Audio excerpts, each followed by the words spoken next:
ସୁଜତା ଯଦି ଚତୁର୍ଥ ପ୍ରାର୍ଥୀ ହୁଅନ୍ତି ତାହେଲେ ଓଡ଼ିଶାରେ ପାଣ୍ଡିଆନ ହେବେ ସବୁଠାରୁ ଏକ ନମ୍ବର ନେତା। ଆପଣ ପଚାରିବେ କେମିତି? ଦିଲ୍ଲୀପ ରାୟ ଜଣେ ସବୁବେଳେ ଚର୍ଚ୍ଚିତ ନେତା ଆଉ ଚ୍ୟାଲେଞ୍ଜିଂ ନେତା। ବିଜୁ ଜନତା ଦଳ ଗଠନରେ ପ୍ରମୁଖ ଭୂମିକା ଗ୍ରହଣ କରିଥିଲେ ଦିଲ୍ଲୀପ ରାୟ। ବିଜୁ ବାବୁଙ୍କର ଶେଷ ସମୟରେ ମେଡ଼ିକାଲ ଖର୍ଚ୍ଚ ଠାରୁ ଆରମ୍ଭ କରିକି ତାଙ୍କ ଘରେ ହିଁ ବିଜୁ ବାବୁ ରହୁଥିଲେ। ସମସ୍ତେ କହନ୍ତି ବିଜୁ ବାବୁଙ୍କର ପୁଅ ହେଉଛନ୍ତି, ପ୍ରକୃତ ପୁଅ ହେଉଛନ୍ତି ଦିଲ୍ଲୀପ ରାୟ। 2002 ମସିହାରେ ନବୀନ ବାବୁ ତାଙ୍କୁ ଟିକେଟ୍ ଦେଲେନି। ଦିଲ୍ଲୀପ ରାୟ ଚ୍ୟାଲେଞ୍ଜ କଲେ, ସ୍ୱାଧୀନରେ ଲଢ଼ିଲେ।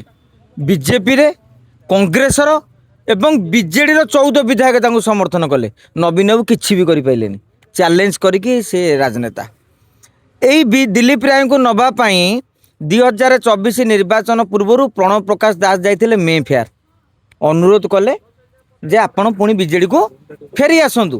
ଦିଲ୍ଲୀପ ରାୟଙ୍କ ଉତ୍ତର ଥିଲା ବିଜେଡ଼ି ମୁଁ ଗଢ଼ିଥିଲି, ଫେରି ଆସିବାଟା ବଡ଼ କଥା ନୁହେଁ, କିନ୍ତୁ ମୋ ପାଇଁ ବଡ଼ କଥା ହେଉଛି ପାଣ୍ଡିଆନକୁ କହିକି ମୁଁ ନବୀନ ପଟ୍ଟନାୟକ ଦେଖା କରିବି, ପାଣ୍ଡିଆନଠୁ ଅନୁମତି ନେବି। ଯେପର୍ଯ୍ୟନ୍ତ ପାଣ୍ଡିଆନଠୁ ଅନୁମତି ନେବାକୁ ପଡ଼ୁଥିବ ସେ ପର୍ଯ୍ୟନ୍ତ ମୋର ନବୀନ ପଟ୍ଟନାୟକ ପାଖକୁ ଯିବାର ନାହିଁ।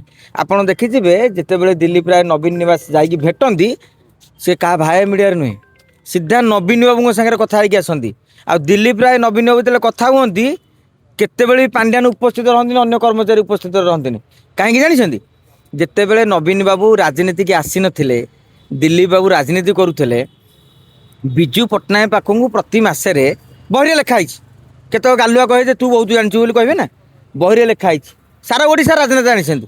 ନବୀନ ବାବୁଙ୍କ ପାଖକୁ ସେ ପ୍ରତି ମାସରେ କିଛି କିଛି ପଇସା ମାଗି, ମାନେ ନେବାକୁ ପୁଅ ହିସାବରେ, ମାଗିବାକୁ ନେଇ ବାପା ପାଖରୁ ପୁଅ ଆସନ୍ତି। ଆସିକି ପହଞ୍ଚିଲା ମାତ୍ରେ ଦିଲ୍ଲୀପ ରାୟ ନିଜେ ନେଇକି ଧରେଇ ଦିଅନ୍ତି। ତ ନବୀନ ବାବୁଙ୍କର ଦିଲ୍ଲୀପ ବାବୁଙ୍କର ବହୁତ ଭଲ ସମ୍ପର୍କ। ପରବର୍ତ୍ତୀ ସମୟରେ କାଳେ ଏମାନେ ମୁଖ୍ୟମନ୍ତ୍ରୀ ହେଇଯିବ, ମୁଁ ଆଉ କିଛି ହେଇପାରିନି, ଗୋଟେ ଡରରେ ସେ ତାଙ୍କୁ ସାଇଡ୍ କରିଦେଇଛନ୍ତି। ଆଉ ଆଜିକା ଦିନରେ ଚତୁର୍ଥ ପ୍ରାର୍ଥୀ ନେଇକି ଖେଳ ଜମିବ ଓଡ଼ିଶା ରାଜନୀତିରେ। ଦିଲ୍ଲୀପ ରାୟ ଯଦି ବିଜେପି ତାଙ୍କୁ ପ୍ରାର୍ଥୀ କରେ, ଏବେ ସେ ବିଜେପି ନେତା, ଆପଣ କହୁଛନ୍ତି ଦିଲ୍ଲୀପ ରାୟ ଖେଳ କରୁଛନ୍ତି 50 କୋଟି ନେଉଛନ୍ତି। ଆରେ ମୋଦି ତାଙ୍କୁ ତ ପ୍ରାର୍ଥୀ କଲେ ସେ ବିଜେପି ପ୍ରାର୍ଥୀ ହେବେ, ତାପରେ ସିନା ଖେଳ କରିବେ।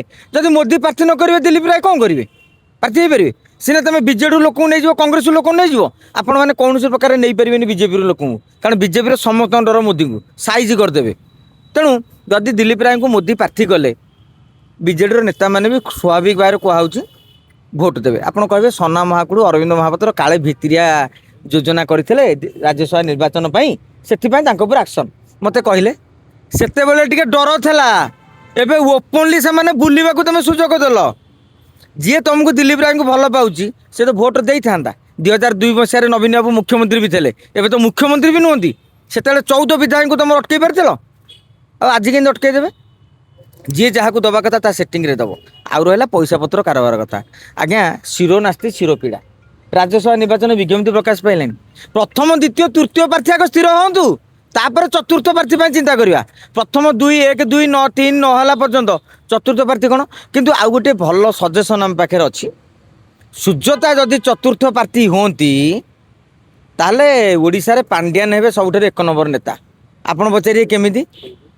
ଆରେ ଭାରତୀୟ ଜନତା ପାର୍ଟିରେ ଶକ୍ତି ନଥିଲା, ଅଶ୍ୱିନୀ ବୈଷ୍ଣବ ସାଂସଦ ହେଲେ, ବିଜେଡ଼ି ତାଙ୍କୁ 2 ଥର ସାଂସଦ କଲା। ଏବେ କାହା ସେଟିଂରେ? ପାଣ୍ଡିଆନ ସେଟିଂରେ। ବର୍ତ୍ତମାନ ପାଣ୍ଡିଆନ ଗୋଟେ ସେଟିଂ କରିକି ସୁଜତା କାର୍ତ୍ତିକଙ୍କୁ ଚତୁର୍ଥ ପ୍ରାର୍ଥୀ କରନ୍ତୁ, ଭାରତୀୟ ଜନତା ପାର୍ଟି ସମର୍ଥନ କରୁ। ପାଣ୍ଡିଆନ ଖାଲି ଏତିକି କରିଦେବେ ନା, ଆଉ ବିଜେଡ଼ିରେ ଯେଉଁମାନେ ପାଖ ହେଉଛନ୍ତି ଟୋଟାଲ ବନ୍ଦ। ଏଇଟା ପାଣ୍ଡିଆନ ପାଇଁ ଗୋଟେ ଭଲ ଟିପ୍ସ। ଗ୍ରହଣ କରିବେ ନ କରିବେ ତାଙ୍କ ଇଚ୍ଛା।